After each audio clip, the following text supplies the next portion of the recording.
Bom, nós estamos ainda estudando sobre o propósito da família, né? Para a glória de Deus. Nós estamos falando sobre o tema 5 aí, na parte 3, eu acho que é isso, Gabriel, beleza?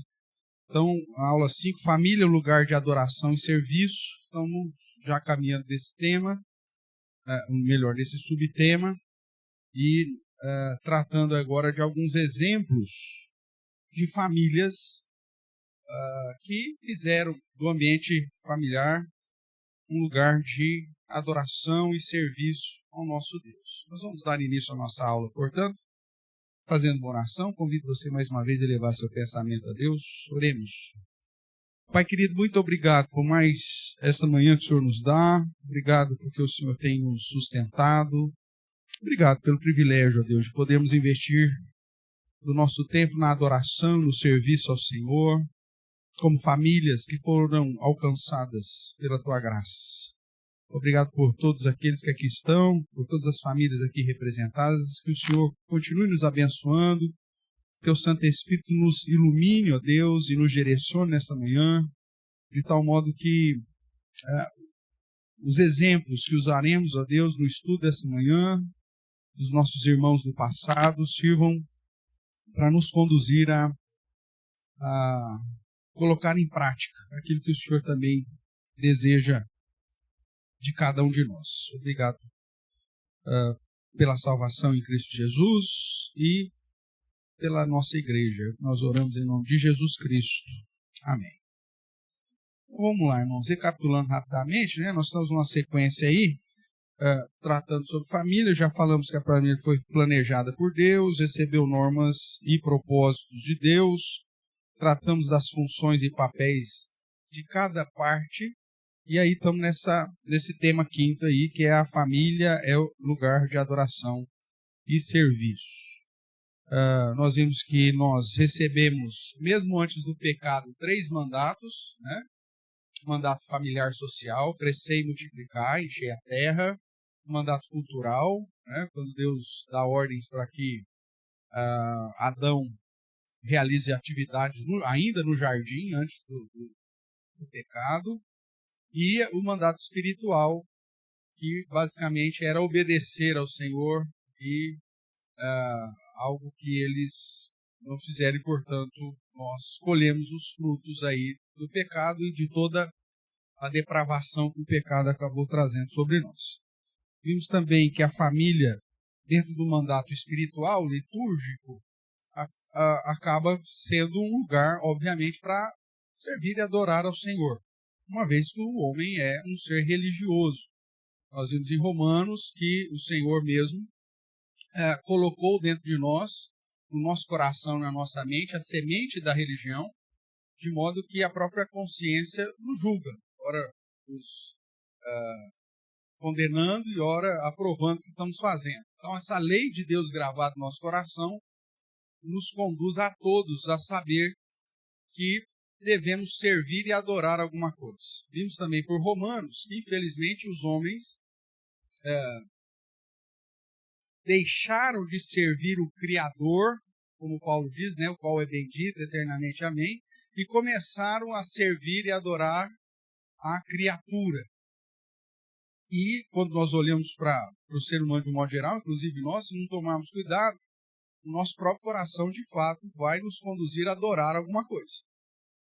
Às vezes nós adoramos a nós mesmos, às vezes nós adoramos o que temos, né, o materialismo, às vezes nós adoramos o nosso passado, às vezes nós adoramos até mesmo a nossa família, os nossos filhos, e dependendo da situação, isso passa a se tornar o nosso Deus. Nós adoramos e servimos qualquer coisa no lugar do Criador.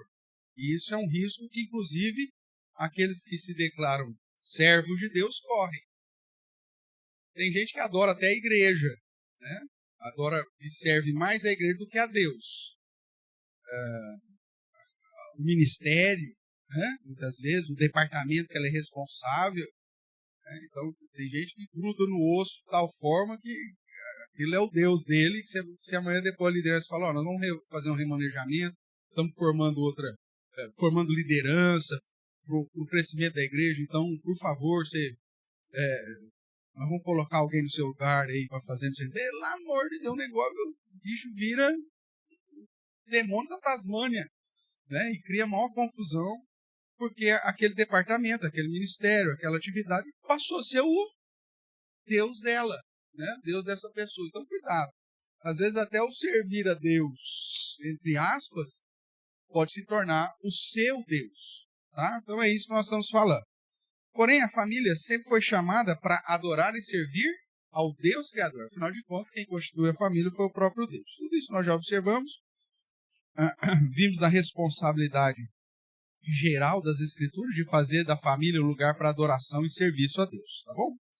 Depois nós usamos o exemplo do próprio Adão e Eva, que mesmo falhando, causando toda a morte espiritual, nós vimos que depois que eles foram expulsos do jardim, já num contexto aqui que nós também já conhecemos, eles continuaram fazendo da família um lugar de adoração e de serviço a Deus. Isso fica claro quando nós observamos lá em Gênesis capítulo 4, que mesmo depois da queda, com o nascimento de Caim, você vê Eva no seu mini cântico, né, na sua expressão de louvor, reconhecendo que ela deu à luz a um varão com o auxílio do Senhor, com a ajuda de Deus, ou seja, apontando para o fato de que ela cria na promessa que Deus havia dado antes mesmo deles serem expulsos do jardim.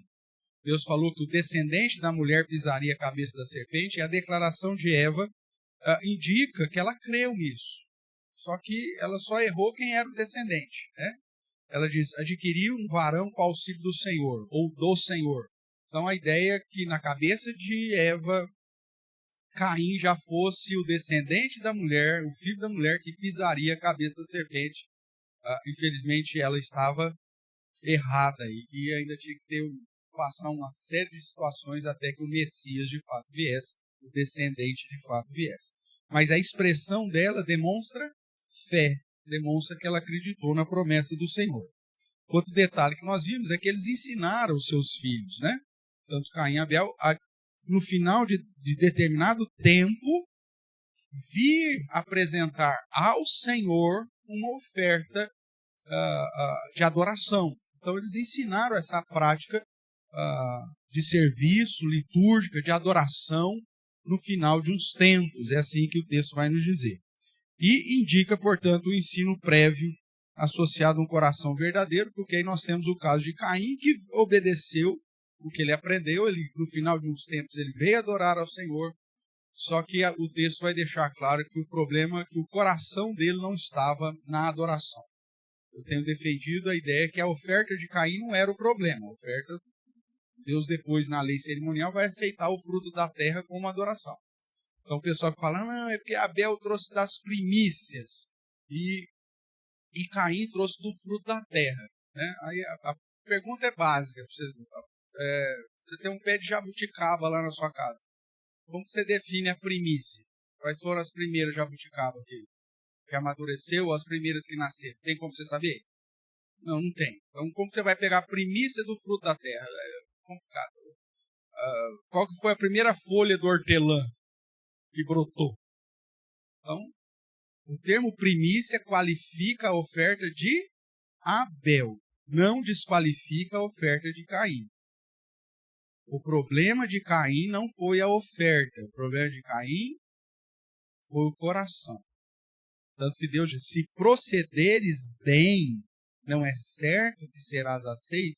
O problema dele é que o procedimento dele estava errado. João, lá na primeira carta de João, vai dizer que as obras de Abel eram justas, enquanto que as obras de Caim eram injustas porque ele era do maligno, ele era malvadão. Então o problema de Caim não foi a oferta, o problema foi a postura do coração. Isso você tem que ensinar também na sua família. Ai, pastor, trouxe meu filho a vida inteira na igreja, não fartei uma escola dominical, trazia todo domingo meu filho na igreja, agora desviou, virou aí, braço direito de Fernandinho Beiramar. Não sei o que aconteceu. Trazer a igreja não significa nada. O lugar para você ensinar adoração e serviço é na sua família, na sua casa. Aqui é o lugar que nós nos reunimos para aprender mais de Deus e apresentar a Deus um serviço litúrgico de adoração. Se você, como pai e mãe, acha que o currículo da escola dominical é suficiente para você ensinar o seu filho a ter um coração correto diante de Deus, lamento te informar, mas você está enganado. Mesmo porque é o seguinte, faça uma conta simples comigo. Não vou nem falar da escola. Quantas horas seu filho passa nas redes sociais aí, ou nas telas, na TV, no tablet, no celular, por semana? Faz uma conta comigo. Será que seu filho passa assistindo um filminho, um desenho lá, 1 hora por dia? Hein? 1 horinha só? Por dia. Você acha que ele fica 1 hora só? Quem acha que fica menos de 1 hora? Você acha que fica menos de 1 hora? O seu Ziel, na época dele, nem televisão tinha, realmente. Mas hoje, quem acha que fica aí pelo menos umas 4 horas por dia? O mínimo, né, gente? Hoje as crianças já acordam pedindo. Às vezes o bebê não sabe nem falar, mas já sabe pedir o celular, né? Já nasce assim, né? Acabou de nascer, leva o tapinha, né? Já nasce sabendo rolar uma tela. Essa é a realidade. Então ele passa 4 horas por dia. Põe isso vezes 7. 4 vezes 7, na minha época de escola, dava 28. Ainda continua? Porque está mudando tudo, né? Então é bom perguntar. Então, 28 horas por dia. Quanto tempo ele passa na escola dominical? Considerando a abertura e tal, recebendo instrução propriamente. 1 hora por semana, contra 28 horas no mínimo, que ele está recebendo instrução direto ali no dia a dia. Você acha que realmente o currículo da escola dominical é a base do ensino religioso, de comunhão com Deus? Se você pensa nisso, é bom, depois fala comigo, eu tenho um médico para te indicar, psiquiatra amigo meu que pode te ajudar. É lógico que não, cara. Não tem como. E ainda essas 4 horas por dia que ele passa na tela se associa depois à escolinha, né? Que nem sempre você tem lá uma professora cristã e que vai dar princípios éticos e cristãos para os seus filhos. E além disso, além da professora não ter essa obrigação, porque não é obrigação dela mesmo, na escola, lá ele tem o amiguinho dele, que ele vai ficar convivendo a semana inteira sendo influenciado por esse amiguinho dele, cujo pai desse amiguinho é um miserável, safado, sem vergonha, que ensina o filho dele a falar palavrão. Aí seu filho chega em casa falando o quê? Palavrão. Aí você fala, não, onde que esse moleque aprendeu um negócio desse? Aí você fala assim, com quem você aprendeu isso? Aí ele diz, com o Terrell, meu amiguinho da escola. Aí o Taz, que já tem uma inclinação natural, né, para fazer tudo errado, junta com o Terrell, pronto. Nós temos a dupla infernal. E aí, meu amigo, 1 hora de escola dominical não vai fazer absolutamente nada no contexto de que você está inserindo ele.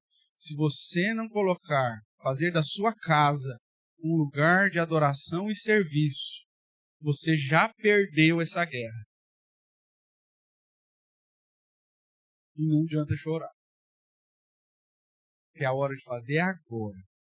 Trazer os seus filhos para as programações da igreja, fazer com que ele, principalmente se está pré-adolescente, adolescente, criar amizade no grupo de pessoas que você sabe que vai trazer boas influências para ele. Tudo isso ajuda.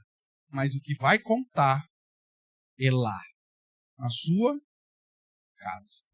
Tudo bem até aqui? Então isso nós já falamos e vimos o exemplo de Adão e Eva. Semana passada começamos a usar outros exemplos e vimos o exemplo de Noé, ok? Que mesmo com toda aquela situação de um mundo extremamente perdido, Ao ponto de Deus falar assim, é melhor acabar com Noé, resetar, vamos começar do zero, vamos pegar só Noé, a família dele, vamos recomeçar esse negócio tão ruim que estava. E mesmo num contexto tão ruim, você vê então ele fazendo da sua casa um lugar de adoração. Qual que foi a primeira coisa que Noé fez depois que saiu da arca?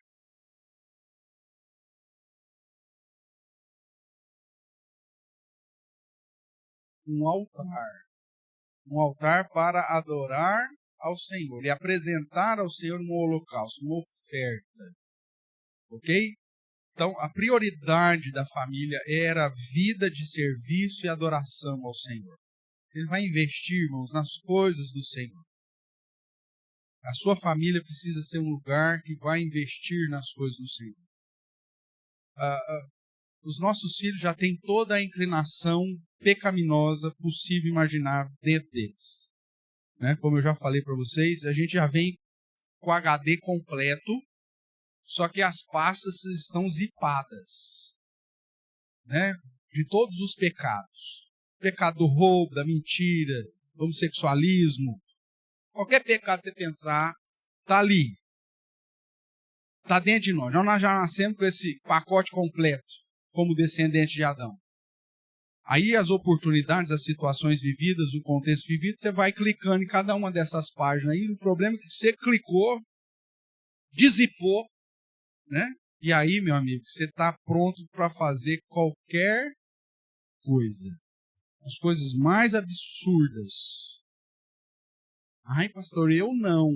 A Bíblia diz, se você diz que não tem pecado, você já é mentiroso, né? Você já é pecador. Então, talvez, na graça de Deus, você não clicou ainda naquela pastinha perigosa, mas está lá, você pode ter certeza. E nos seus filhos também. O HDzinho já está completo.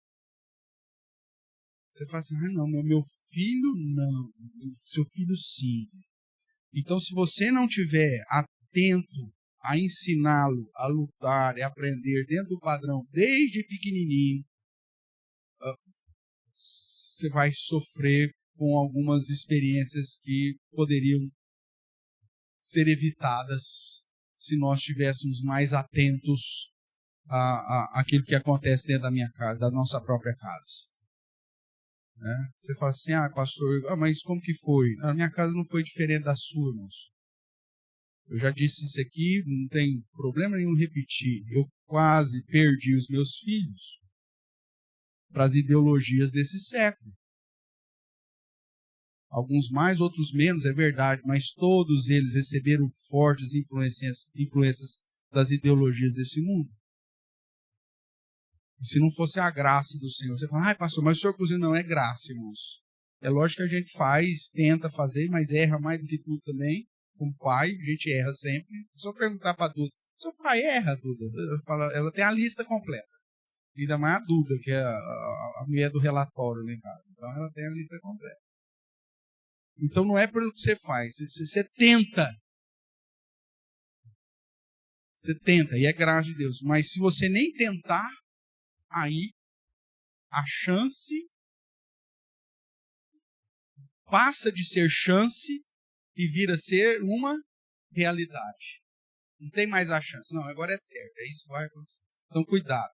Nós vimos que Noé faz isso. E começamos a falar sobre Abraão, Sara e Isaac. Né? Nós fomos até o capítulo 13, semana passada. Se você depois quiser estudar Noé e Abraão até o capítulo 13, vai lá no YouTube da igreja e coloca lá a aula da semana passada. Tudo bem? Vamos lá, capítulo 17. Abra lá Gênesis, capítulo 17, para a gente seguir na aula de hoje.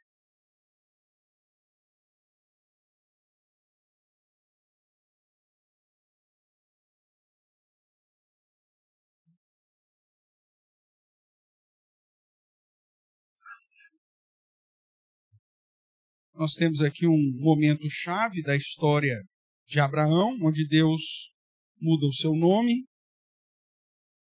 e estabelece uma aliança com ele. Então vamos lá, capítulo 17, de 1 a 7 primeiro. Acompanhe a leitura que farei, diz assim: Quando atingiu Abraão a idade de 99 anos, viu, seu Ziel? tá tranquilo. 99 anos ainda. Então, o senhor está chegando lá, mas fique em paz. Né? Então, quando atingiu Abraão a idade de 99 anos, apareceu-lhe o Senhor e disse: eu sou o Deus Todo-Poderoso, anda na minha presença e ser perfeito. Farei uma aliança entre mim e te multiplicarei extraordinariamente. Prostrou-se Abraão rosto em terra, e Deus lhe falou: quanto a mim, será contigo a minha aliança, serás pai de numerosas nações. Abraão já não será o teu nome, e sim Abraão, porque por pai de numerosas nações te constituí.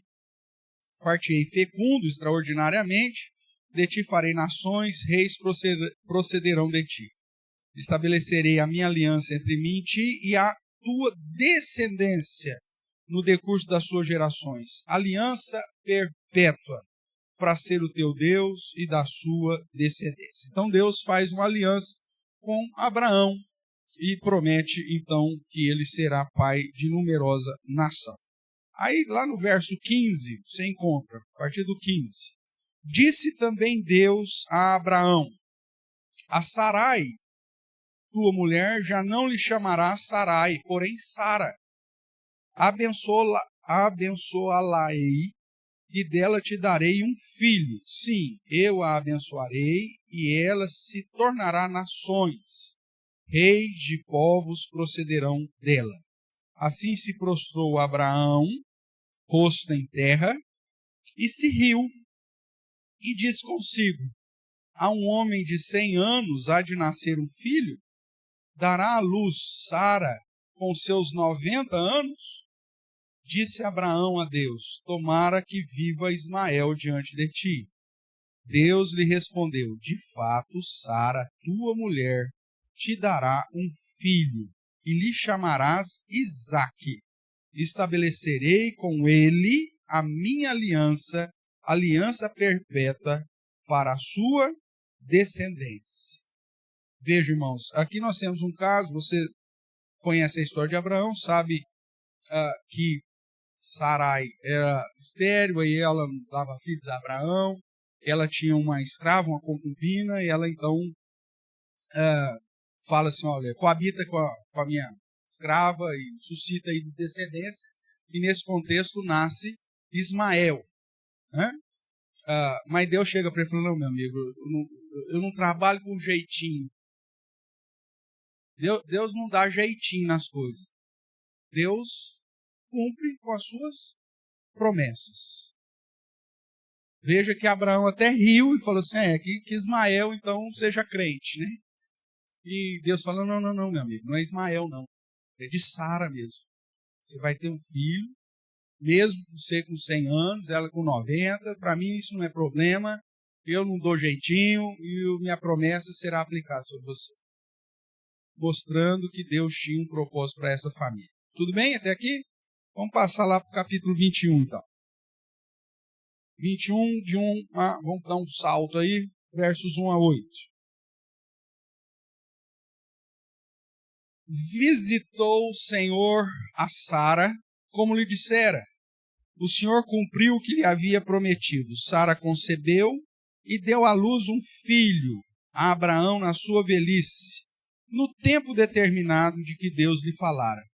Ao filho que lhe nasceu, que Sara lhe dera à luz, pôs Abraão o nome de... Deus já tinha falado que era isso mesmo, né?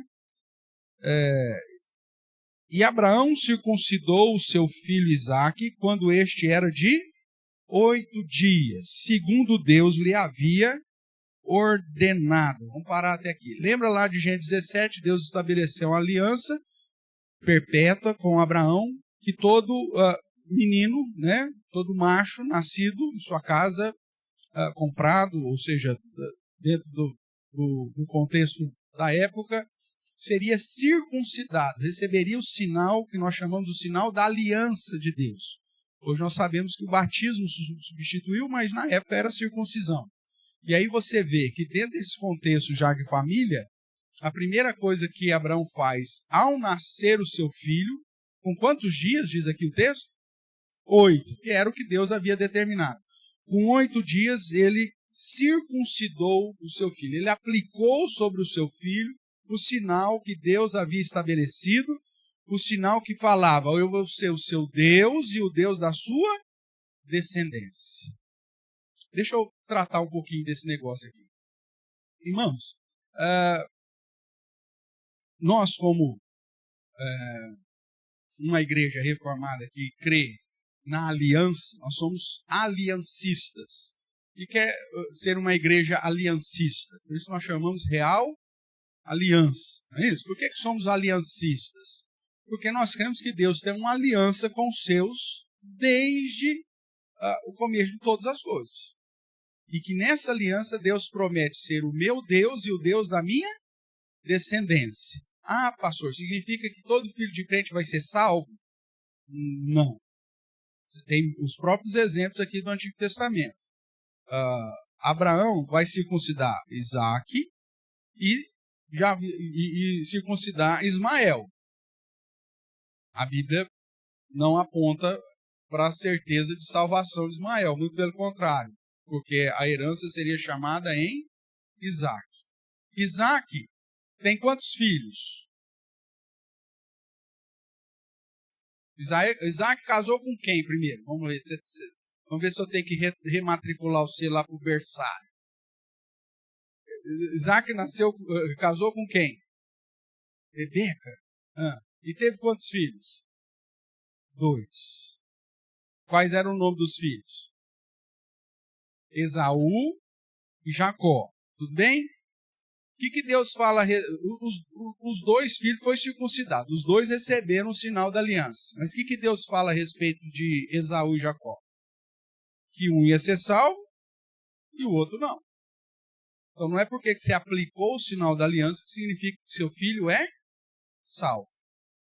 Mas a responsabilidade de aplicar o sinal da aliança é da criança ou é do pai? Do pai. Lembra da situação de Moisés?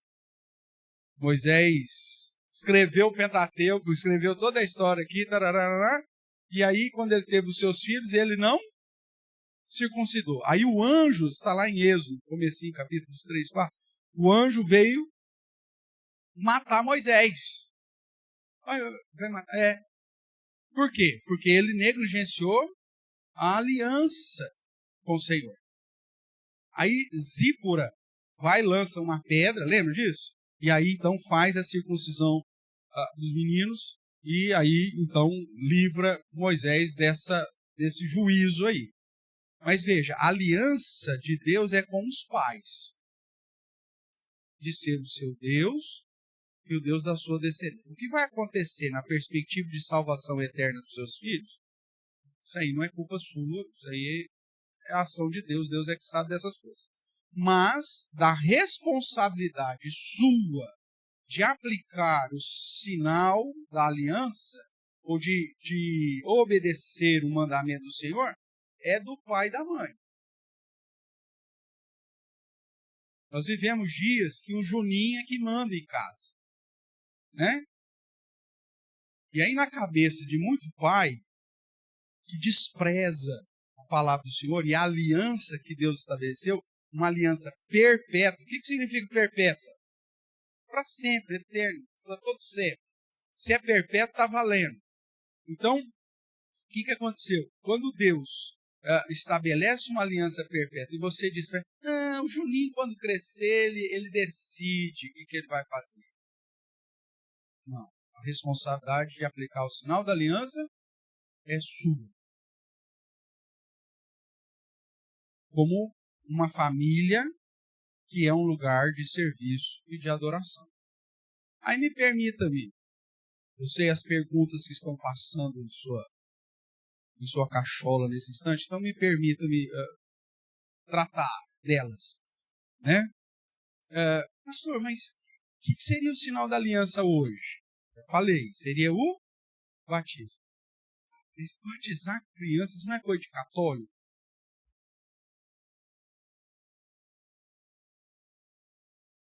Católico batismo. Vamos tratar desse negócio. A família como um lugar de serviço, de adoração e serviço. Então vamos lá. Deus estabeleceu um sinal perpétuo de confirmar que era a obrigação do pai de aplicar sobre os seus filhos, com quantos dias de vida? Com 8 dias de vida. E essa promessa declarava que Deus promete ser o meu Deus e o Deus da minha descendência. Isso foi feito com quem mesmo? Não, a promessa não foi feita com Isaac. A promessa foi feita com quem? Abraão. Tá. Abraão vem antes ou depois de Moisés? Antes de Moisés, está lá para frente. Aí lá com Moisés, Deus traz a chamada lei cerimonial. Tudo bem? Que agrega à lei cerimonial 2 fatores que tinham antes, que era a circuncisão e o dízimo. O dízimo você vai ver aqui sendo aplicado pela primeira vez, inclusive pelo próprio Abraão. Tá? Só que Moisés pega essas 2 práticas que eram antes da lei e aplicam a lei cerimonial. Só que elas são anteriores à lei. Tudo bem aqui? Aí lá na lei, além da circuncisão, foi determinado um período de purificação das mulheres após ter dado à luz. Que no caso dos meninos era quantos dias? Ai, pastor, que coisa, pergunta difícil. Quanto que era o resguardo das mulheres do Antigo Testamento? Não, dos homens, 30 dias, e das meninas, sei lá, 60 dias. Tudo bem? Esse era o resguardo bíblico. Tá? Então Moisés falou, faz a circuncisão, se for menino, faz a circuncisão com 8 dias, mas você espera 30 dias para fazer uma consagração ao Senhor, que é o apresentar.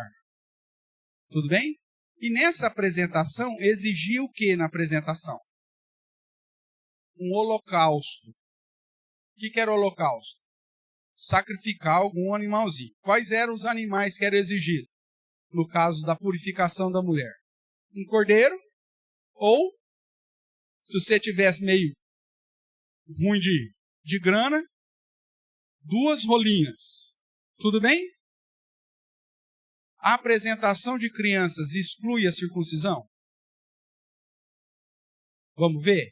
Abra sua Bíblia lá em Lucas.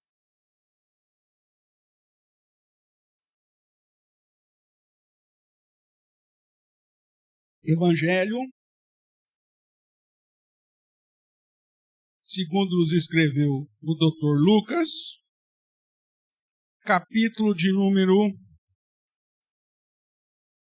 2. Mateus, Marcos, cadê Vani para cantar a musiquinha? Marcos, Lucas, pronto, já chego, já foi. Então, Lucas, capítulo 2, tudo bem? Verso 21. Achou o verso 21 aí? Está todo mundo comigo? Sim? Então vamos lá. Completado 8 dias para ser circuncidado um menino. Deram-lhe o nome de Jesus, como lhe chamara o anjo antes de ser concebido. Jesus foi circuncidado? Sim, essa é uma exigência antes da lei. Uma aliança perpétua. Então Jesus recebeu o sinal da aliança. Jesus foi circuncidado. É engraçado que você encontra, principalmente pentecostal, né? Não, o meu batismo foi nas águas porque eu quis batizar igual Jesus. Por que não pega o verso 21 também? Para fazer igual Jesus? Você não quer fazer tudo igual Jesus? Pega o verso 21, ô manezão.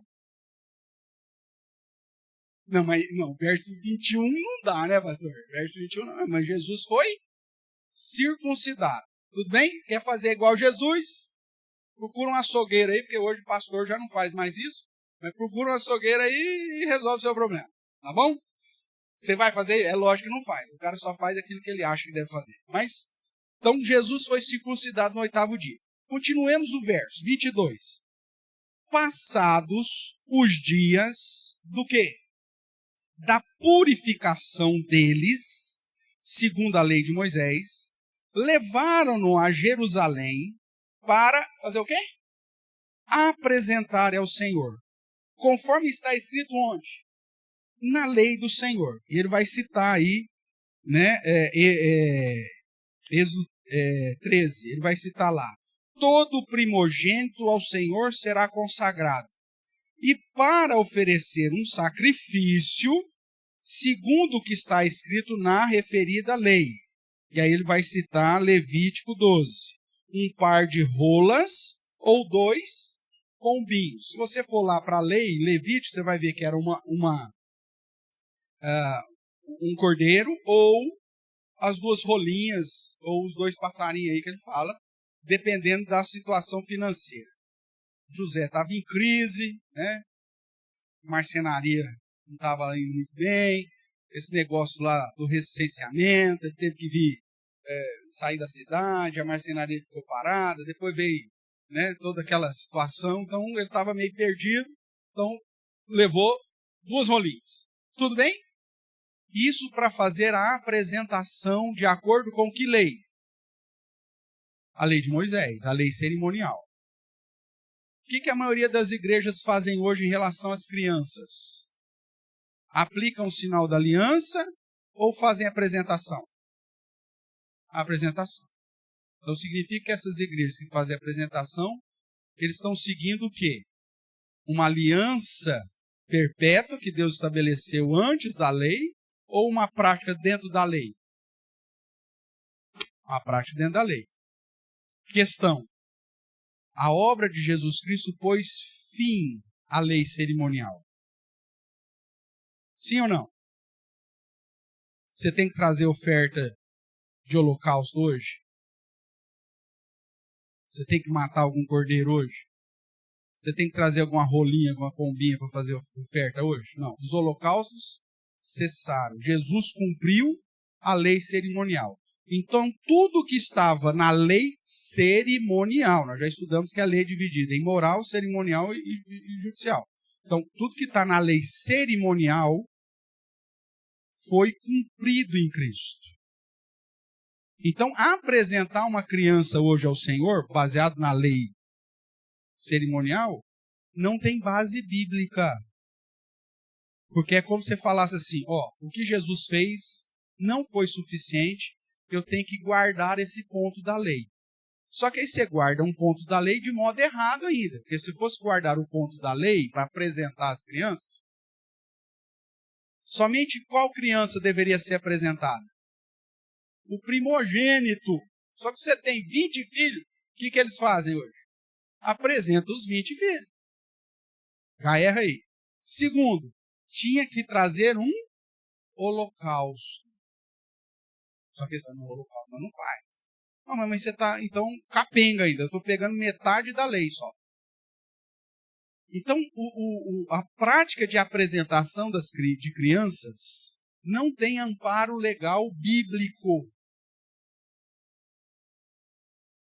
Jesus foi apresentado porque Jesus nasceu ainda debaixo do sistema da lei cerimonial.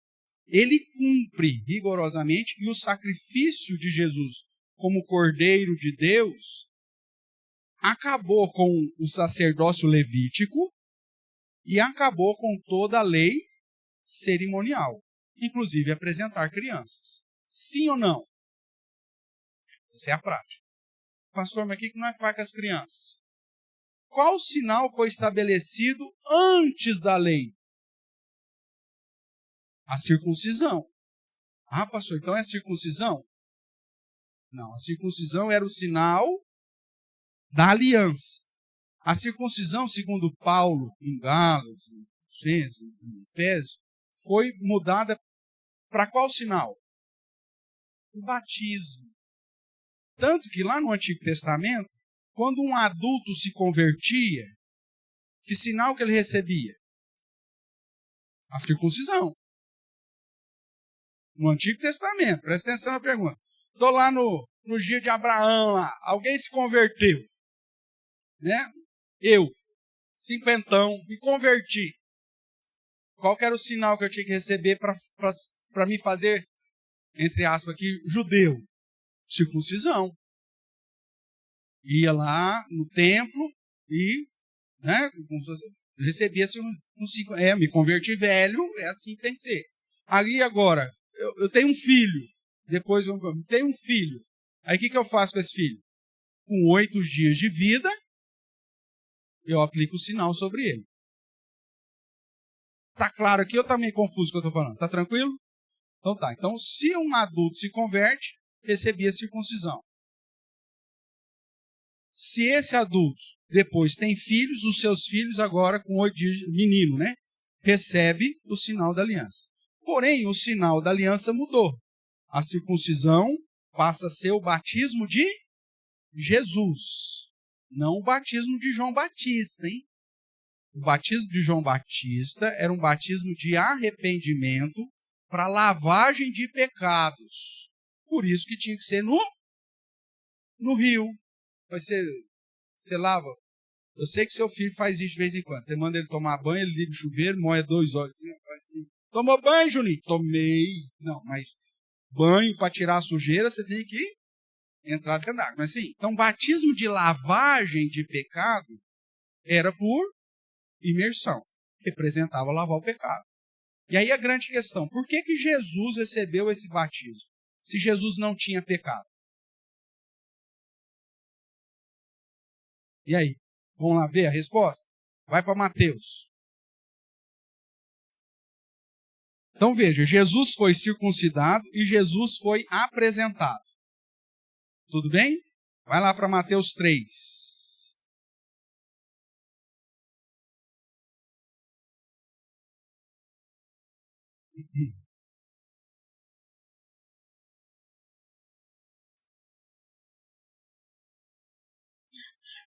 Mateus capítulo 3, verso 11. Mateus 3:11 diz assim. Todos acharam? Amém? Eu vos batizo com água para... O que está escrito aí? Arrependimento. Mateus capítulo 3, verso 11. Eu vos batizo com água para arrependimento. Mas aquele que vem depois de mim, mais poderoso, ele vos batizará com o Espírito Santo e com fogo.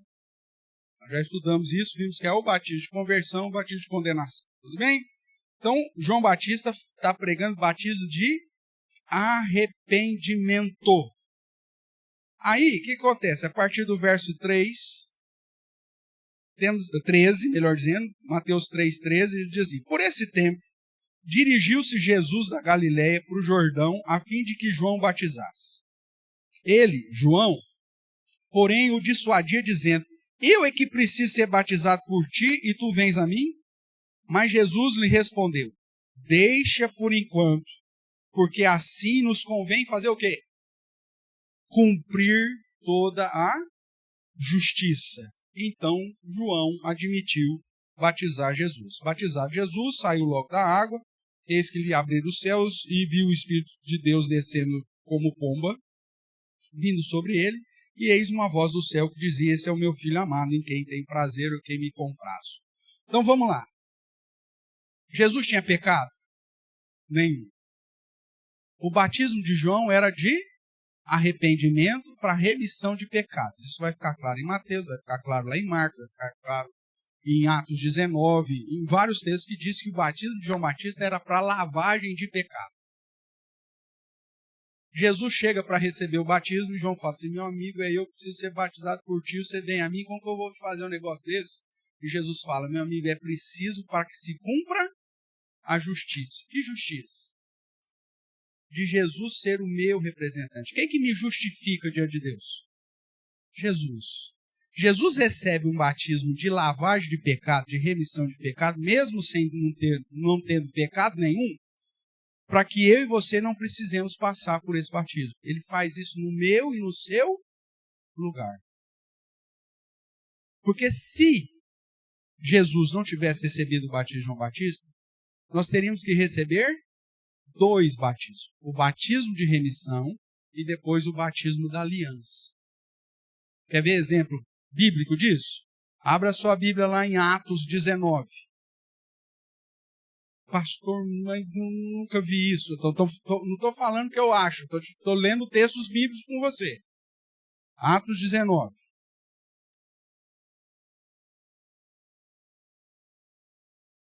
Tudo para te falar que Abraão cumpriu com o propósito de ser uma família que adora e serve ao Senhor. Tudo bem? Mas vamos lá. Atos 19. O contexto aqui é simples. Apolo era um pregador judeu que saiu pregando na região de Éfeso. E ele sabia muito das Escrituras, porém ele tinha algumas debilidades. Ele não sabia nada do Espírito Santo e também não sabia nada da diferença entre o batismo de João e o batismo de Jesus. E Apolo muito provavelmente pregava e batizava o povo com o batismo de João. Tá? Paulo vai chegar na região e veja o que aconteceu aqui. Ó. Acompanhe comigo aí que é importante esse texto. Aconteceu que, estando Apolo em Corinto, Paulo, tendo passado pelas regiões mais altas, chegou a Éfeso e achou ali o quê? Alguns discípulos. Perguntou-lhes, Paulo perguntou, recebestes, porventura, o Espírito Santo na conversão, ou seja, quando vocês creram ou quando crestes? Ao que lhe responderam, pelo contrário, nem mesmo ouvimos que existe o Espírito Santo. Aí Paulo coçou a cabeça, né, e falou, opa, peraí, tem alguma coisa errada aí. Então Paulo perguntou, em que, pois, fostes? O que está escrito aí? Batizados. Que batismo vocês receberam? E o que eles respondem? Responderam, no batismo de João. Aí Paulo fala assim, beleza, tá tudo certo, o batismo de João é a mesma coisa, tá, maravilha, vida que segue. Foi isso que Paulo fez? Não, veja o que Paulo fez. Verso 4, disse-lhes Paulo, João realizou o batismo de arrependimento, dizendo ao povo que cresce naquele que vinha depois dele, a saber, em Jesus. Eles, tendo ouvido isto, o que aconteceu? Foram batizados em nome do Senhor Jesus. Batismo de João de arrependimento. Batismo de Jesus, batismo do sinal da aliança. Se fosse a mesma coisa, Paulo teria batizado esses homens de novo? Não, se é a mesma coisa, o que Paulo ia fazer? Paulo batiza eles em nome de Jesus, porque o batismo de Jesus é diferente do batismo de João Batista. Batismo de João Batista, lavagem, remissão de pecados, batismo de arrependimento. Jesus já fez no meu lugar e no seu, mesmo sem pecado nenhum. Batismo de Jesus é o que substituiu a circuncisão. É o sinal da aliança. Posso apresentar a criança hoje? Biblicamente falando? Não. Porque era da lei, a lei já caiu, a lei já foi cumprida. Então o que cabe hoje? Aplicar o sinal da aliança sobre as crianças.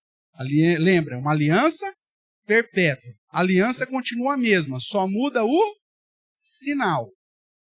E qual que é o sinal que está valendo então hoje? O batismo. Então, biblicamente falando, a base para você, em obediência a Deus, é responsabilidade do pai. A criança de 8 dias ou o bebezinho não tem condição de fazer isso. De aplicar o sinal da aliança, em que você diz, eu creio que Deus prometeu ser o meu Deus, o Deus da minha descendência, é aplicar o sinal da aliança sobre o filho. Não é apresentar, porque a cerimonial já caiu, mas é aplicar o sinal da aliança. Que, como nós vimos aqui, é o sinal do batismo. É a circuncisão? Não. Aí Paulo vai dizer, lá em Gálatas, que em Cristo não há mais distinção entre judeu e grego, homem e mulher. Porque o sinal do Antigo Testamento era aplicado somente sobre quem? Sobre os homens. A mulher não recebia nenhum sinal. A mulher ela era mantida debaixo da aliança com Deus na figura do pai ou na figura do esposo. Por isso que era proibido no Antigo Testamento você dar as suas filhas em casamento para alguém que não fosse da tribo de Israel ou do povo de Israel. Por que era proibido casamento misto no Antigo Testamento? Porque se você pega a sua filha e faz ela casar com um filisteu, ela saiu da aliança. Ela não está mais debaixo da da aliança com Deus. Casou com um egípcio, saiu da aliança. Casou com um babilônio, saiu da aliança. Por isso que o judeu tinha tanta raiva do samaritano, porque o samaritano é o judeu que casou com outros povos. Na cabeça do judeu, e corretamente, eles pensavam, o fato deles terem se casado com estrangeiros tiraram eles da aliança. Por isso que eles não eram considerados mais crentes. Hoje, Paulo vai dizer que não há mais essa distinção entre homem e mulher. Por isso, as mulheres e os homens recebem o sinal da aliança. Se convertem adultas, ambos são batizados. E se tem filho, seja menino ou menino, ambos também recebem o sinal da aliança. Mas e a Igreja Católica, pastor? Qual que é o grande problema da Igreja Católica? O batismo da Igreja Católica é que o batismo da Igreja Católica é para remissão de pecados. Eles ainda estão vivendo o batismo de João. E qual que era a ideia? Você pega historicamente, dentro do catolicismo, as pessoas deixavam para ser batizadas no final da vida. Por quê? Se o batismo lava pecado, o que é melhor? Ser batizado como criança ou no final da vida? Logicamente pensando, final da vida. Um exemplo clássico que você tem é o próprio Constantino, né? O imperador se converte, mas ele não é batizado. Ele espera ser batizado no final da vida, porque até então, antes dos concílios ecumênicos, o batismo era a remissão de pecado. Quanto mais velho eu recebo o batismo, mais pecado eu lavo, mais limpo eu chego. E aí o que aconteceu? Isso criou um problema de logística. Quem tinha grana queria ter um padre a tiracolo. Ele falou assim, na hora que você vê que eu estou quase morrendo, você me batiza, que aí lava os meus pecados. E aí isso gerou um problema logístico. Você não tem padre para todo mundo. Aí a Igreja Católica, obviamente, com os constituintes, que para lá deles, chega e fala assim, não, vamos resolver esse problema aí. Primeiro porque ninguém queria batizar. Aí ele fala, não, o problema é o pecado que você herdou de Adão. O chamado pecado original.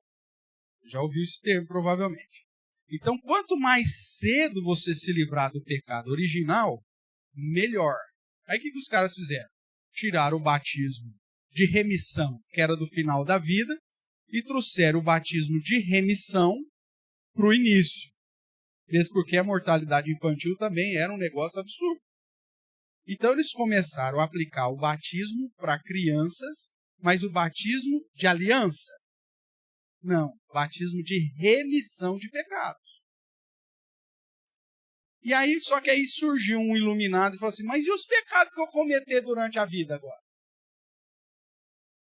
Posso ser batizado de novo? Não, batismo é um só. Então o que vai acontecer? Aí, como um erro sempre puxa outro erro, o catolicismo inventou o sistema de penitência, confissão auricular e penitência. Então, você elimina, redime o pecado original no batismo infantil e durante a sua vida você faz confissão para um sacerdote e paga as suas penitências. Agora, tudo isso tem base bíblica? Não, nada disso tem base bíblica. E é por isso que a Igreja Católica segue mais os dogmas do que a Bíblia. Porque o que está baseado para eles é o que a Igreja definiu e não o que a Bíblia define. Então, o batismo católico de criança, o batismo infantil, é para remissão de pecados. E o batismo bíblico? Não. É de aliança. É a aplicação do sinal que Deus estabeleceu lá com Abraão, que é aplicado sobre adultos, quando esses se convertem. Por isso que Marcos 16 diz, ide, pregar o evangelho. Quem crer e for batizado será salvo. Ele está falando de evangelização. Né? Quem não crer será condenado, não é isso? Se a gente pegar esse texto e for aplicar para criança, olha o problemão que nós vamos causar. Abra lá em Marcos 16.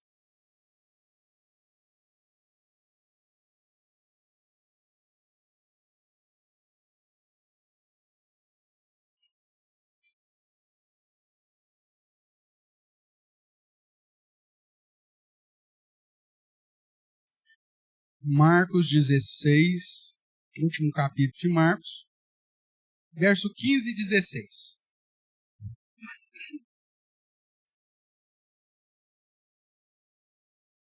Vamos ler.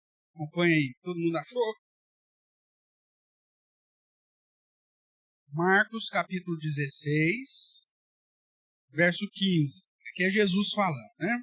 Disse-lhes: ide por todo mundo e pregai o evangelho a toda criatura. Está falando da evangelização mundial, tudo bem? Quem crer e for o quê? Batizado, será salvo. Opa, pastor, só pode ser batizado quem crer. O texto diz, quem crer e for batizado será salvo. A criança não crê, pastor, então não pode ser batizado. Espera aí, meu amigo. Uma coisa é uma coisa, outra coisa é outra coisa. Ele está falando de evangelização mundial, evangelização de adultos. Você prega para os adultos. O adulto que crê, ele tem que ser batizado, receber o sinal da aliança. Ele não está falando de criança. Porque se ele estivesse falando de criança, nós temos um problema sério aqui. Vamos continuar a leitura do texto. Ele diz, quem crer e for batizado, será o quê? Salvo. E quem porém, não crer, será o quê? Condenado. Aplica isso para a criança. Uma criança que morre na infância, segundo esse entendimento aqui. Uma criança que morreu na infância, foi para onde, segundo esse texto aí, nessa linha de pensamento? Ela creu. Um bebezinho lá, creu? Não, não creu. Morreu, pastor. E aí, foi para onde, pastor? Ela creu? Não, não creu. Então, se não creu, foi? Ah, mas Jesus não disse que deixai vir a minhas crianças, porque dos tais é o reino dos céus? E agora? Eu fico de que lado? O texto de Marcos 16 não está falando de aliança, ele está falando de evangelização. E está focando os adultos. Você prega o evangelho, quem crer será batizado, e for batizado será salvo. Quem não crer já foi condenado. É adultos. Mas e as crianças? Você pega os textos que tratam de criança, que é a aplicação do sinal da aliança sobre os filhos dos crentes. Alguém pergunta, vocês batizam criança? Eu falei, não. Não. O que vocês batizam? Eu batizo filho de crente. Batizar filho de crente é diferente de batizar criança. Porque nem todas as crianças estão debaixo da aliança. Para a criança estar debaixo da aliança, um dos pais tem que estar na aliança. No Antigo Testamento, os dois, o pai e a mãe, tinham que estar na aliança. No Novo Testamento, um só. É o texto de 1 Coríntios, capítulo 7, que diz, se uma mulher crente é casada com um marido descrente, esse marido ele é santificado no convívio da mulher crente. Mas os filhos são santos, são separados. Então, o fato de ter, porque não há mais distinção entre homem e mulher. Se tem um dos cônjuges crente que está em aliança com Deus, os filhos também devem ser colocados sob aliança. Tudo bem? Então, veja, se eu falo que só posso batizar, o chamado credobatismo, só posso batizar quem crê, eu estou excluindo as crianças. E aí, segundo essa exclusão, eu estou dizendo que uma criança que morre na infância está condenada. E não é isso que a Bíblia ensina. Agora, é importante dizer que quando Jesus disse, deixai vir a mim os pequeninos, porque dos tais é o reino dos céus, Jesus está falando isso para os filhos dos egípcios? Para os filhos dos babilônicos? Não, para os filhos dos romanos? Não, ele está falando isso para quem? Para os judeus. Porque quem que estava debaixo da aliança até aquele momento? Os judeus. Então, Jesus deixa que os judeus tragam seus filhos e diz, dos tais é o reino do céu. Os filhos de crente estão debaixo dessa aliança. Os filhos dos descrentes não. Por isso, o pai tem que estar em aliança para poder aplicar o sinal da aliança sobre o filho. Foi o que Abraão fez. Deus fez uma aliança com ele e ele então aplica essa aliança sobre os seus filhos. É a mesma coisa que a Igreja Católica faz? Não. Lá é batismo de remissão de pecado. Eles pegam o entendimento do batismo de João Batista e aplica para a criança. Não tem nada a ver com aquilo que a igreja bíblica deveria fazer. E nós batizamos para salvação. Batismo salva? Não. O que salva é a obra de Cristo na cruz, meu amigo. Nada mudou em relação a isso. O batismo é o sinal que você está em aliança com Deus. E é aplicado sobre você que creu e sobre a sua descendência, porque Deus promete ser o seu Deus e o Deus da sua descendência. Uma pergunta última para a gente fechar esse ponto aqui. E o ladrão da cruz, ele foi batizado? Então, o cara se converteu, não foi batizado, como que foi para o céu? Vamos lá, quem que era o ladrão da cruz? Romano, egípcio, babilônico, que raio de etnia ele era? Judeu. Todo menino judeu com 8 dias de vida, o que acontecia com esse menino? Recebia o sinal da aliança. Quando Jesus morreu, ele já tinha instituído o batismo dele? Não, ele só vai fazer isso depois da ressurreição. O que estava valendo até aquele momento? A circuncisão. Se aquele menino é judeu e, consequentemente, ele, ao 8º dia, foi circuncidado, ele não precisava do batismo porque ele já tinha o sinal da aliança. Então, falar que o batismo não é importante porque o ladrão da cruz não foi batizado é falta de conhecimento bíblico. Porque o sinal da aliança já havia sido aplicado sobre ele quando ele tinha 8 dias de vida, porque ele era um menino judeu. Tudo bem até aqui? Então veja, irmãos, tem muita coisa na prática da igreja contemporânea que está muito mais fundamentado naquilo que os outros acham do que aquilo que a Bíblia ensina. Se você quer ser, de fato, uma família que adora e serve o Senhor, você tem que conhecer a Bíblia e não o que as denominações falam. Porque você vai para as igrejas e fala, não, mas Marcos diz, quem crer for batizado será. Quem não crer for não. A criança não crê, não pode batizar. Aí o que o miserável faz? Ressuscita a lei cerimonial para fazer a apresentação de crianças. E ao ressuscitar a lei cerimonial, ele está falando, a obra de Cristo não valeu nada. Sai pior o remendo, né? Como é que diz o ditado lá? Cadê o nosso? Não está aqui. Como é que diz? Tem um ditado. Sai o quê? No soneto, é isso? A emenda do musical, né? Então, você vai tentar resolver um problema, você causa um muito maior. Porque o fato de você ressuscitar parte da lei cerimonial, você está dizendo assim, o que Cristo fez na cruz não foi suficiente. Você está rejeitando a suficiência da obra de Cristo, que já cumpriu a lei cerimonial e que já extinguiu com o sacerdócio levítico. O que volta? O que Deus estabeleceu antes da lei, inclusive com o relacionamento de Abraão com um tal de um rei que era sacerdote, que chama Melquisedeque, do qual Jesus é o sumo sacerdote. Lembra dessa história de Melquisedeque? Volta lá. Gênesis, para a gente finalizar a aula de hoje. Gênesis, vamos voltar para Abraão. Gênesis 14.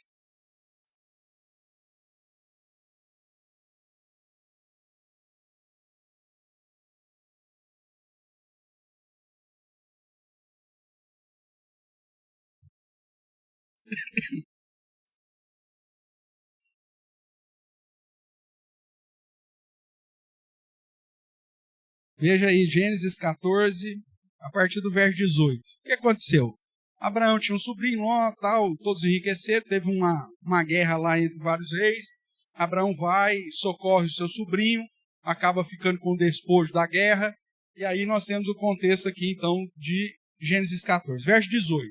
Olha que nome bonito aí, ó. Melquisedeque. O que é um nome interessante, que é rei de Salém. Salém era da onde depois virou Jerusalém, tá bom? Melquisedeque era rei de Salém e trouxe pão e vinho. E além de ser rei de Salém, ele era o que mais? Sacerdote do Deus Altíssimo. Por isso que lá em Pedro vai dizer que nós somos sacerdotes reais. Que a gente vem desse cara aqui, que era sacerdote e que era rei. Hoje, todos aqueles que estão em Cristo são sacerdotes do Deus Altíssimo e reinam com Cristo, são embaixadores de Cristo. Por isso é uma real aliança que Deus tem conosco. Tudo bem? O que aconteceu? Melquisedeque, então, que era rei de Salém, trouxe justamente o que de elementos aqui na adoração? Quem que instituiu a ceia com pão e vinho? Jesus. É a mesma coisa, é um paralelo aí que a Bíblia faz. Ele era sacerdote do Deus Altíssimo e abençoou ele Abraão e disse: bendito seja Abraão pelo Deus Altíssimo que possui os céus e a terra.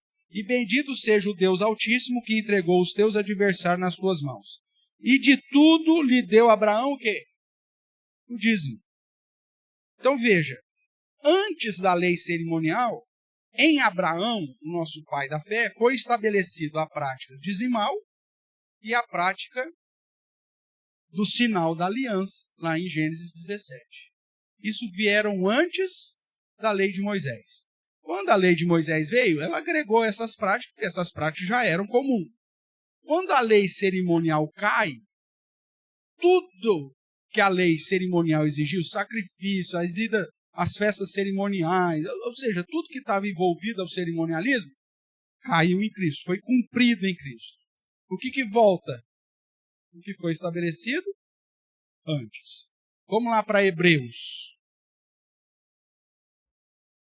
Lá no Novo Testamento, depois das cartas de Paulo, você vai chegar em Hebreus, capítulo 7.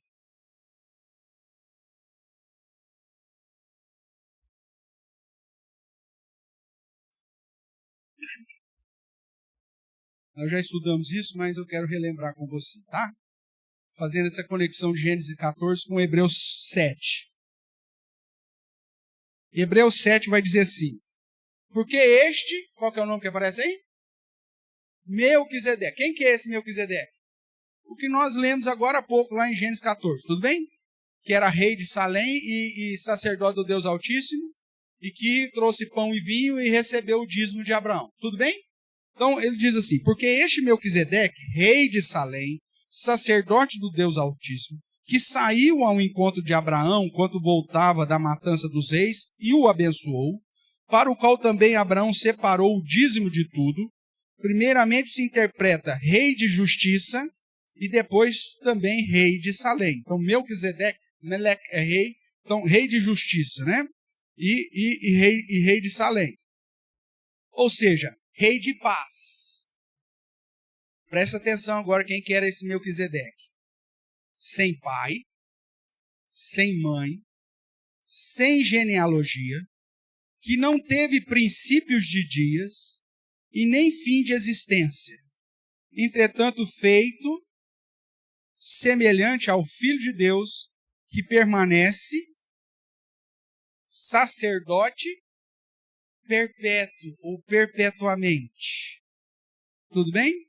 Aí nós não precisamos ler tudo aí, mas você vai, só o título aí vai te confirmar. Qual que é o título que puseram aí? O sacerdócio de Cristo é superior ao Levítico. Por quê? Porque Jesus, ele nasceu em que tribo de Israel? Ele era filho de Davi, então ele nasceu de que tribo? Judá. Judá era uma tribo sacerdotal? Não, mas Jesus tinha que ser rei e sacerdote. Então como que ele vai fazer esse negócio? A tribo de Levi, que era a tribo de sacerdote. Só que era um sacerdócio temporário, sacerdócio levítico. Melquisedeque, sem mãe, sem pai, sem genealogia, sem princípio de dias e sem fim de existência.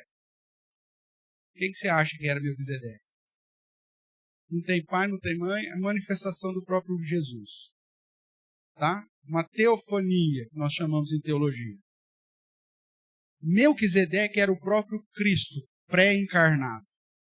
Uma manifestação teofânica. Sem pai, sem mãe, sem princípio de dia, ou seja, eterno, e sem fim de existência, eterno. Esse cara eterno, sem pai, sem mãe, sem genealogia, era o próprio Deus, que se manifestou numa teofania lá com Abraão, recebeu o dízimo desse cara, comeu pão e vinho com ele e abençoou. Hebreus vai dizer, esse cara é Jesus.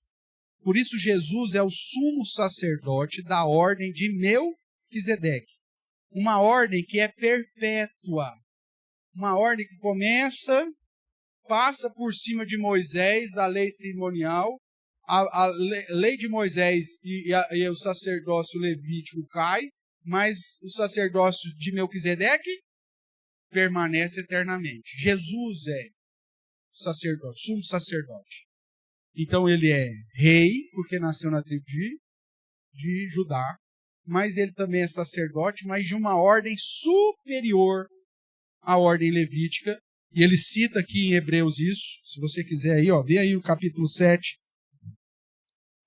o autor citando o Salmo 110, lá no verso 17 é dito assim, porquanto se testifica, tu és sacerdote para sempre. Tu és sacerdote para sempre, segundo a ordem de Melquisedeque.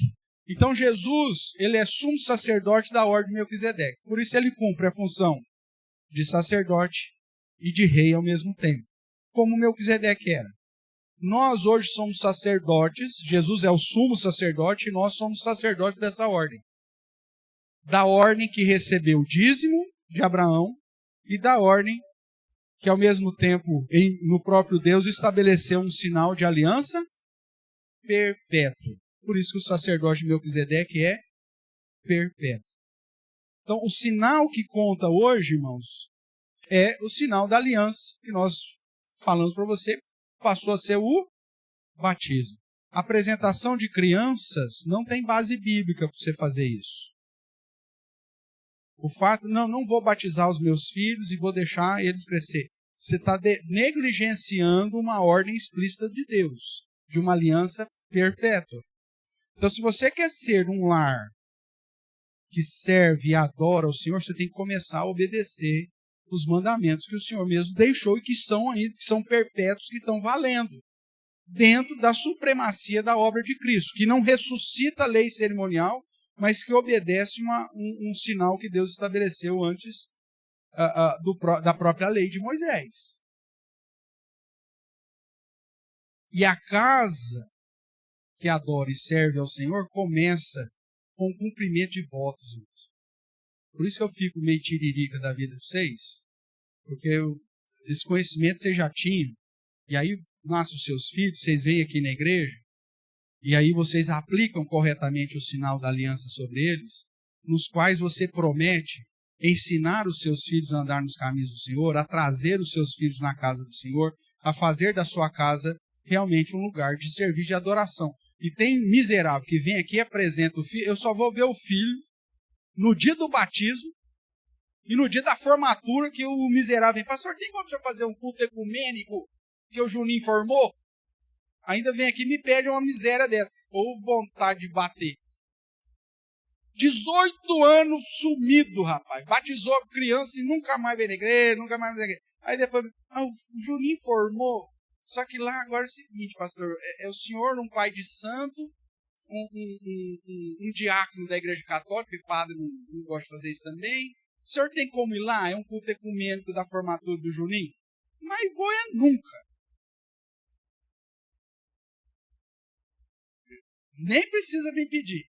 E vai levar uma bordoada, porque você conhece como que funciona o esquema aqui. De ficar quieto, eu não vou. Falei, você tem vergonha na sua cara, rapaz. Você tem 18 anos sumido. Se eu encontrar o Juninho na rua, nem sei quem que é. Você trouxe ele aqui só no batismo, o moleque tinha aí 2 meses de vida, agora você vem com essa palhaçada. Você não cumpriu nada e agora quer me colocar numa situação de enrosco dessa? Você é miserável. Mas tem gente que faz. Tem gente que vem aqui para batizar os filhos, some, faz não sei quantos anos que eu nem vejo. Aí depois, porque eu e minha casa serviremos ao Senhor. Não sei que Senhor. Porque se você não está cumprindo com os votos que fez, meu amigo, a sua casa não será um lugar de serviço e adoração. O caso de Abraão é um exemplo que mostra que era uma família que servia e adorava o Senhor porque ele cumpria com os seus votos. Perguntas? Hoje demos muita informação, hein? Sei que vai surgir dúvida. Vamos lá, dona Sabrina.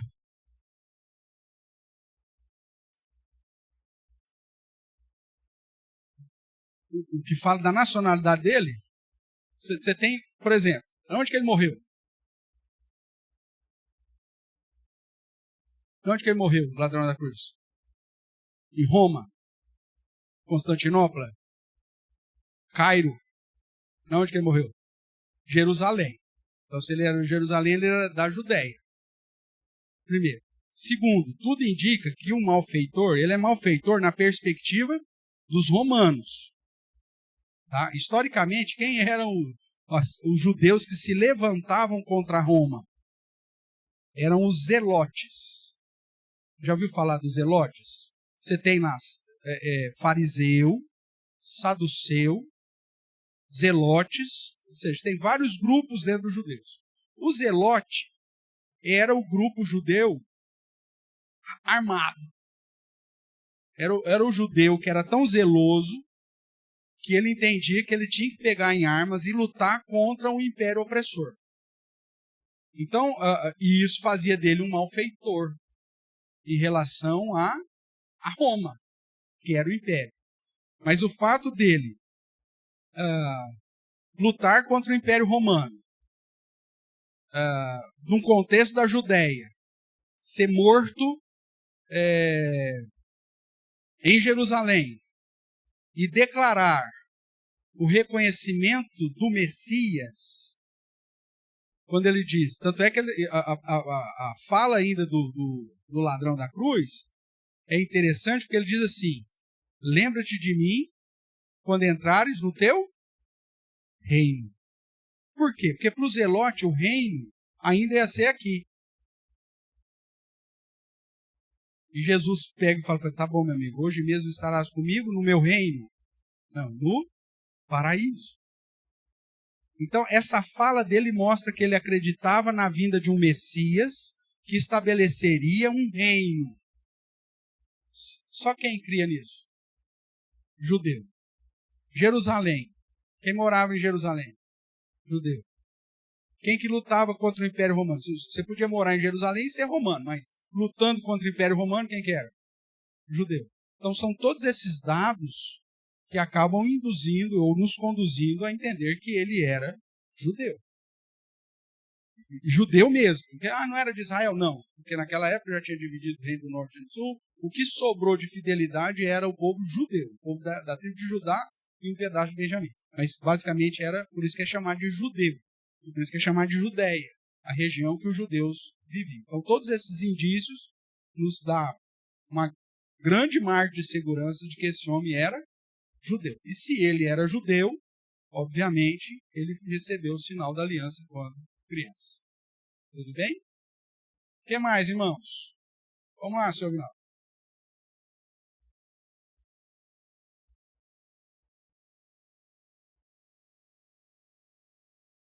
Eu falei que não se apresenta criança porque é uma prática da lei cerimonial.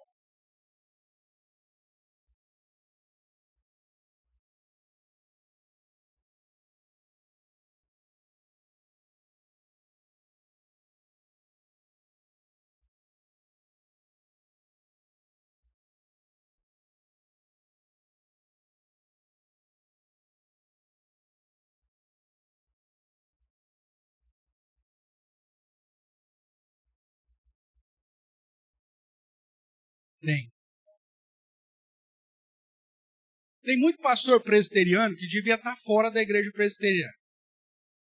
Tá? Primeira coisa.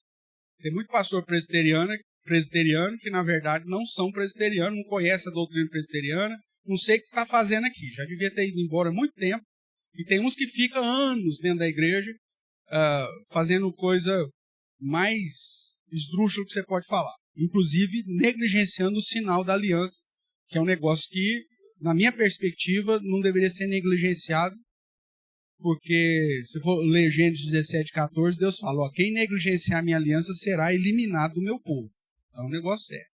Mas, então, dentro da sua pergunta, por que dentro da igreja presbiteriana acontece algumas vezes a apresentação de criança? Primeiro, porque tem muito pastor ruim de serviço mesmo. Esse é o primeiro ponto. Não conhece da própria doutrina da igreja presbiteriana, e às vezes é presbiteriano por conveniência, às vezes veio até de outras denominações e acabou entrando dentro da igreja presbiteriana igual o bicho de pé. Esse é o primeiro detalhe. O segundo detalhe é que existe uma diferença da apresentação litúrgica que acontece nas igrejas pentecostais, né, pentecostal, batista, por aí vai, que é aquela apresentação que vem, o pastor então ora, né, faz igual o Rei Leão, pega a criancinha, levanta assim. Já assistiu o Rei Leão? Pega, só falta o coral cantar as mesmas musiquinhas lá, tal.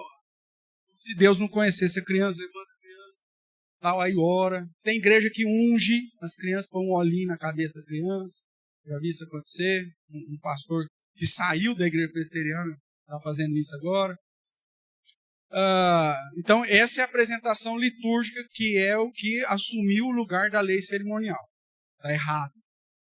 Agora, existe a apresentação, como nós fizemos hoje com a Sueli, que está nos visitando. Irmãos, olha, a Sueli está nos visitando, estou apresentando, a fulano está aí nos visitando. É uma apresentação. Irmãos, hoje, o primeiro culto que veio aqui, o Zé e a Maria com Jesus. Então, gente, conhece aí, tá? Você só está pontuando. Eu sou contra se apresentar. Eu trouxe a Sueli aqui na frente. Levantei ela. Não. Então, falar que ela está aqui, gente, está aí, igual a Sabrina e o presbitério vieram com o Bento, é o primeiro culto deles, Deus abençoe. Tá. Então, isso eu estou apresentando um visitante. Agora, se eu trago na frente, mostro para a igreja, levanto aos céus, oro, tarará, isso tem um caráter litúrgico, que dentro da igreja bíblica não tem lugar.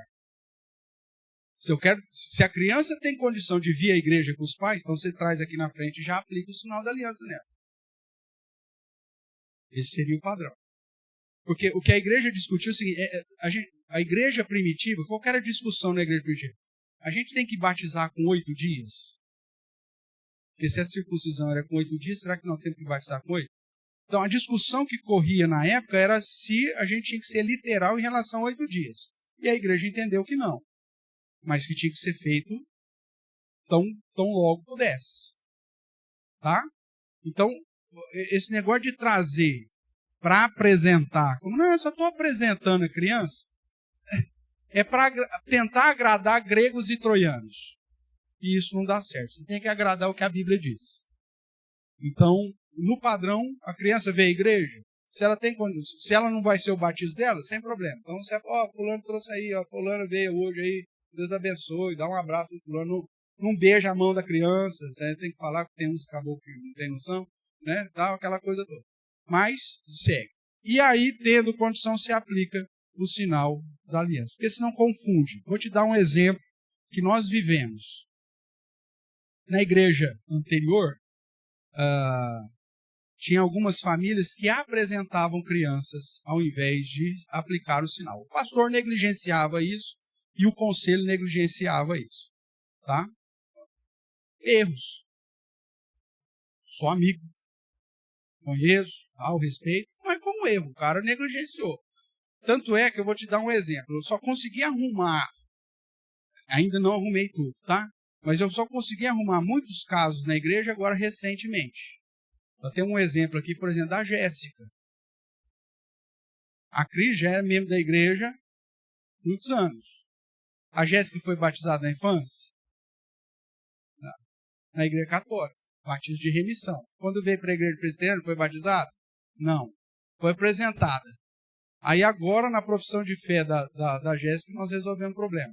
Isso aconteceu com a Jéssica, com a Gabi do diácono André, com o Gabriel do André, porque nem os filhos dos oficiais a igreja presbiteriana aplicava o sinal da aliança lá. E eu tenho um caso aqui, inclusive, que é um caso que não deu para arrumar ainda. Que é o caso, por exemplo, da Laís.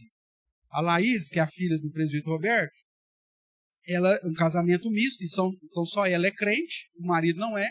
Ela é membro da igreja. Um menino nasceu, que é o Miguel. O Miguel foi apresentado na igreja, mas não foi aplicado o sinal da aliança, ou seja, não foi batizado. Só que quando eu vim para cá, o Miguel já era cavalão. O que você vai fazer com o molecão? Vem cá batizar infantil, o quê? Aí o que aconteceu? Conversamos, falou, o meu esposo também não é crente, tá? Então decidiu que o Miguel fosse esperar, agora está adolescente, o que ele vai fazer da vida? Se ele vai professar a fé e receber o batismo agora, ou não, é o problema dele. Mas é o caso, eu tenho uma membro de igreja que tem um filho e que não foi aplicado o sinal da aliança sobre esse filho por conta da negligência da igreja de qual ela veio. Então, acontece isso na igreja presbiteriana? Sim. Em especial em Araraquara? Sim. Agora, o fato de ter pastor que não aplica o sinal da aliança sobre os filhos, significa que a igreja presbiteriana não crê nisso? Não. É erro desse pastor, é erro desse conselho. Não sei se eu respondi sua pergunta.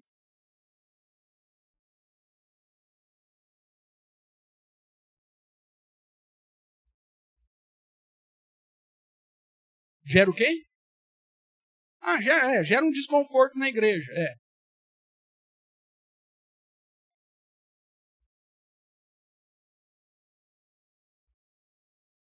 Sim, sim.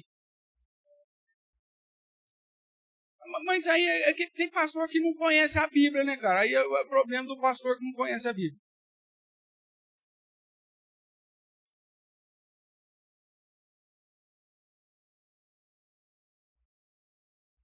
Como demonstração de consagração a Deus. É lógico, não é porque você dá dízimo que você vai ser salvo. A salvação é em Cristo Jesus. Mas você tem a base de oferta dizimal justamente para os nossos dias, porque o que está em vigor é o sacerdócio de Melquisedeque.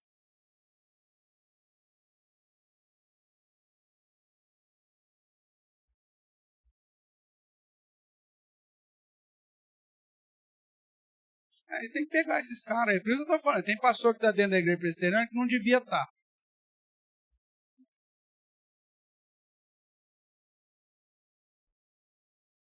É.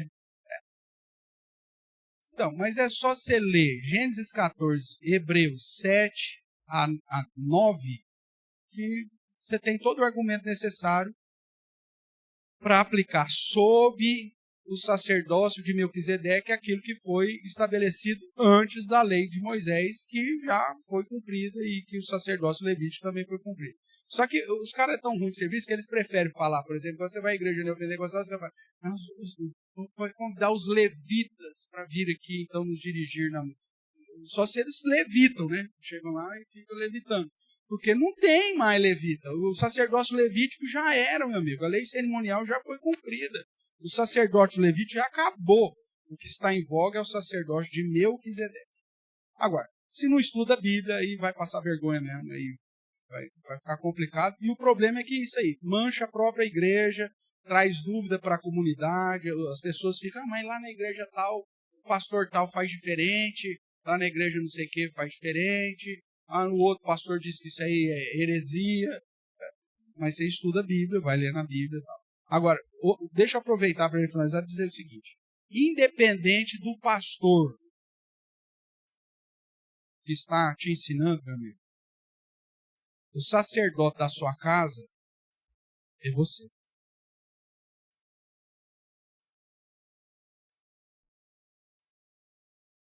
Ah, mas nós temos um pastor ruim de servir, o cara é ruim de servir.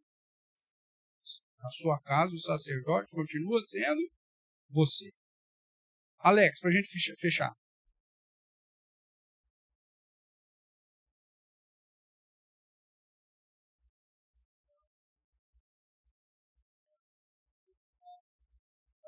É o jeitinho, né? É o jeitinho.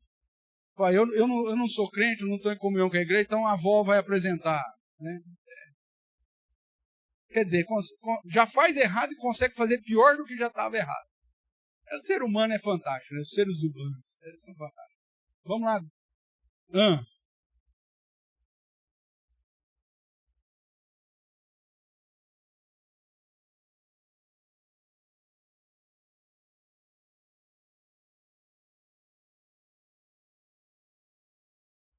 Não, ela tem que estar dentro da aliança. Por exemplo, vamos pegar uma situação prática. Vamos imaginar que um membro da igreja de Matão, tá? E a família dele inteira aqui de Araraquara. Ele vem aqui, pastor, eu posso batizar a criança aqui? É mais fácil levar a família inteira lá para tá? Posso fazer no culto? Pode, sem problema nenhum. Aí eu presto o relatório na igreja de Matão que eu fiz o batismo do filho do fulano Beltrano e eles registram lá. Isso pode. Mas gente, que agora chegou um cara qualquer aí, pastor, batiza meu menino aqui. Não, peraí, cara. Você tem que estar ligado à aliança. Agora, já vi gente vir para a igreja, frequentar 2, 3 meses a igreja, todo domingo, agora vai. Aí batiza o filho, depois some. Esse cara, rapaz, o que eu vou fazer? Falar de uma miséria dessa? Vou falar que o cara está querendo ludibriar o próprio Deus. Não é assim. Porque na cabeça desse miserável, batismo salva. Então ele só ajeitou isso aí para batizar o filho e tal, porque na cabeça dele, batismo salva. Mal sabia ele que não salva. E aí vai cair do cavalo. Tá?